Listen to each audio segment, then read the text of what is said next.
त्यामध्ये there are the some we can say the example. लक्ष द्या, नेम हेड की कोकोकोला इथं नेम हेड दिलेलं आहे, तर त्याला तुम्ही ट्रेडमार्कच्या अंतर्गत तुम्हाला इथं काय करावं लागणार आहे, रजिस्टर करावं लागणार आहे. एखादा लोगो टाईपचं तुमचं स्वतः तुम्ही काय केलेलं आहे, लोगो तयार केला तर ते लोगो टाईपच्या अंडर तुम्ही जाणं गरजेचं आहे.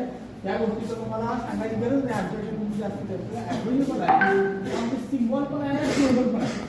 तुमचा असा स्लोगन तयार असला गेला पाहिजे. तो जर पेटंट करा असं असेल तर in the form of not the patent आयपीच्या अंडर तुम्हाला टाकायचं असेल तर कॉपीराईटच्या अंडर ह्या सगळ्या गोष्टी जाणं गरजेचं आहे. ट्रेडमार्क्स आणि तुमचं कॉपीराईट आणि तुमचं असणार तुमचं patent, these are sub part of that IP. Intellectual property physical असेल तर पेटंटच्या रूपात, जर तुमचं कन्सेप्टल असेल तर कॉपीराईट आणि ट्रेडमार्कच्या रूपात आहे. इमेजमध्ये असेल, इमेज डिजिटल रूपात असेल तर तुम्हाला ट्रेडमार्क म्हणून लागू गरजेचं आहे. आणि हे फक्त कलर काय वापरला, त्याचं ऑरेंज वापरलेलं आहे आणि इथं ऑरेंज लिहिलेलं आहे. हे पर्टिक्युलर काय असणार याच्यामध्ये मी त्यानं काय केलेलं आहे, त्याचं कॉपीराईट करून त्याचं ट्रेडमार्किंग केलं आपल्याला. आणि त्यानंतर ते 20 वर्षापर्यंत तुम्हाला त्या गोष्टी व्हॅलिड राहतात. 20 वर्षानंतर कंपल्सरी काम करून तुम्हाला देणं गरजेचं आहे. जनतेमध्ये जनता जनार्दनाला तुम्हाला काय करणार, समर्पण करणं गरजेचं आहे.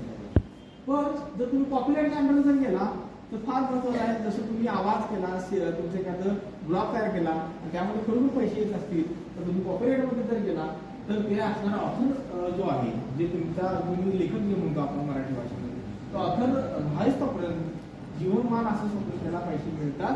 त्यानंतर 50 वर्ष त्यांच्या असणाऱ्या त्या गोष्टी मिळतात. कॅलेंडर तो वाढल्यानंतर 50 इयर जे आहे 50 इयरपर्यंत ते व्हॅलिड राहतं. सो कॉपीराईटला ह्या गोष्टी चांगल्या आहेत, कुठं काही गोष्टी कमी जास्त आहेत. आणि पेटंट आहे, पेटंटमध्ये जास्त प्रोडक्शन असतं त्यामुळे त्याला जास्त लाभ तो घेऊ शकतो नाही लाभार्थी, मग ते 20 वर्षापर्यंत त्या गोष्टी लिमिटेड केलेल्या.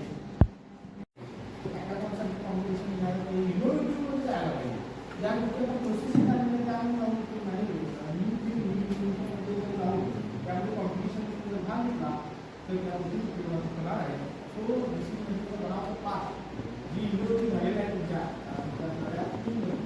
माइंडमध्ये, ते गोष्टी आपण नवीन प्रोटेक्ट करायला तिला आपल्याला प्रोटेक्ट आवर फिक्स आयडिया बरोबर. पूर्वविचारात काम करताना जीमध्ये आपण त्या गोष्टी कोणीकडे काय गोष्टी काय आपण काय केलेलं आहे आविष्कार करत आहे. मी जे तुम्हाला सांगत आहे ऑब्झर्व प्रॉब्लेम. So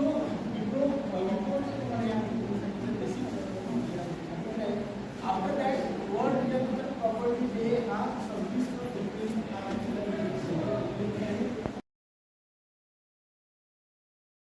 रूपाचं copyright.